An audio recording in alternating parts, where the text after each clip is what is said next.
Good morning and welcome to my 30-day challenge, The Subtle Secrets of Pranayama.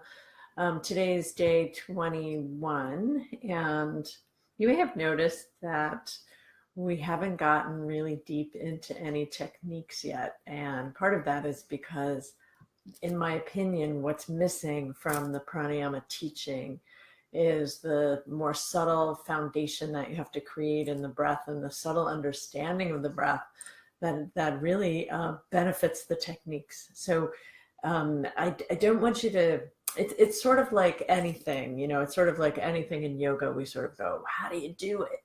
How do I do that triangle pose? Or what's the best way to nail that handstand or whatever it is? And what's underneath it is actually what helps us to be better at those practices. So that's what I'm trying to get at here, is what's the foundation of the breath? How do we understand our breath? How do we become friends with our breath before we engage or before we start working with these techniques? And that's what's so important. So the technique we did yesterday was inhale 3, exhale 5, and then pause for maybe 2.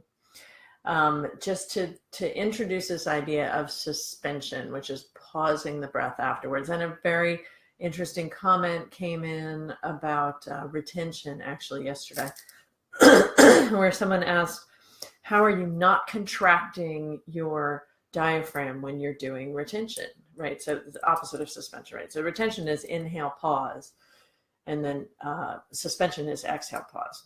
So it's a really important question, because if you are breathing in deeply and then holding your breath, right, you can see all the muscles in my neck doing their thing. It's like Agnes on Despicable Me holding her breath till she turns blue, or whatever character you have in your mind of somebody holding their breath, and how much tension that creates in the system, and how it's actually very stimulating for the fight or flight part of the nervous system, the sympathetic part of the nervous system. That's not where we're going for. I like to use images like butterflies or birds. So as you inhale and pause at the top of your inhale, there's like butterflies and birds going away from you. So I'll talk about that more tomorrow, because because before we talk about retention, we have to talk about the challenges and the contraindications of ratio breathing, particularly inhaling in suspension, because they're the ones that can really cause the problems. And so, with lots of gratitude to one of my best pranayama teachers, who is Gary Krafsow, I'm going to give you 4 guidelines, and I'm going to put these in the comments on my Facebook page. So if you're on Instagram and you want to know these guidelines, just go to my Facebook page, which is called Subtle Health. Okay. So the first guideline is never force your breath. Don't feel like there's any sense of forcing in your breath. Patanjali said your breath should be smooth and subtle. So you don't, there's pranayama techniques where you use ujjayi, but you don't have to. It could be this sense of very smooth and quiet and soft breath. We talked about that in an earlier video. Your breath is nice and quiet and soft. That's actually where you're getting the parasympathetic benefits of the practice. So don't force your breath.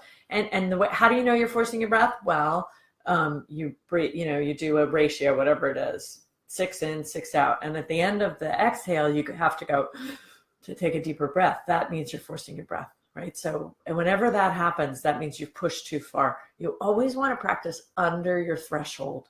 So your threshold is what's the maximum inhale and maximum exhale that's comfortable for me. You go under that, because practicing under that is a way that you start to expand the threshold. Otherwise, you're pushing the sympathetic nervous system, which is going to push back at you, and it's going to cause the breath to kind of gasp, and that's not helpful for what we're trying to do. The second rule is your inhale should never be longer than your exhale. So you never want to have a 6-count inhale and a 4-count exhale. That is not the opposite of relaxing. It's actually pushing your breath. So there's ways that we build the inhale, and I'll talk about that in a future video. But just for now, remember your inhale is never longer than your exhale. And also your retention should never be longer than your exhale. So if you're inhaling for 4 and then pausing for 6 and exhaling for 4, that doesn't work. That's pushing the breath too much. So you see ratios, like there's a ratio out there that says you should do 8, 32, 16. That is a particular ratio for renunciates in an ashram or in a cave that are not dealing with this hyper-stimulated environment that most of us are dealing with. And it was a secret ratio for a long time. It got out. The reason these things were secret is because they are dangerous. Anything that has a potential for deeply healing your nervous system also has a potential for causing problems or challenges. And also it's sort of like, what's the goal here? If the goal of your practice is to be healthier and more centered and calm and build resilience in your nervous system, then it doesn't make sense to be doing something that was, sort of designed for ascetics living in a cave, seeking that, one-pointed ekagraha goal of enlightenment. It doesn't mean that you can't seek that goal of enlightenment. That's a good thing, but that's not that's not necessarily a safe way to get there. It's kind of like the rocket ship to it, So be careful with those ratios. The inhale should never be longer than the exhale. The retention never longer than the exhale. And now I want to read to you the contraindications for ratio practice. If you have a heart condition, if you have asthma, if you have emphysema, if you have bronchitis and other breathing problems, if you're prone to headaches like migraines, glaucoma, cervical disc problems, these are all contraindications. I would also add vertigo, stroke, high blood pressure, any other cardiovascular and possibly neurologic conditions. Some neurologic conditions are okay. Some you have to be more careful with. Psychological challenges, particularly schizophrenia, dissociative challenges, and some anxiety disorders. We want to proceed with great caution. In pregnancy, you want to avoid lengthening your inhale, and you want to avoid long retentions, which I think kind of most people need to avoid long retentions anyway. We'll talk about that more.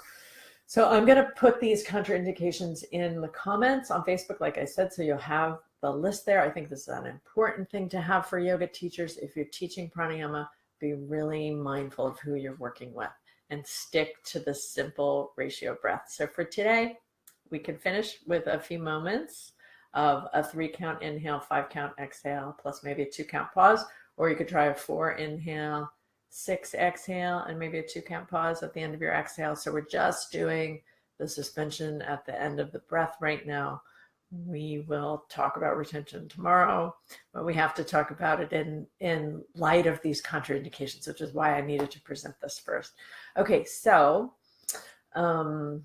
that's your homework today. Do that same ratio. I love your comments and your questions about it. Please let me know that you're listening to the videos. That's important to me to know.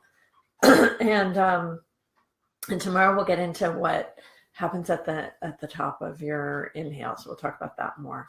We have so much more to explore in this series. So please keep watching and keep the comments coming. And it's nice to have you here. Namaste.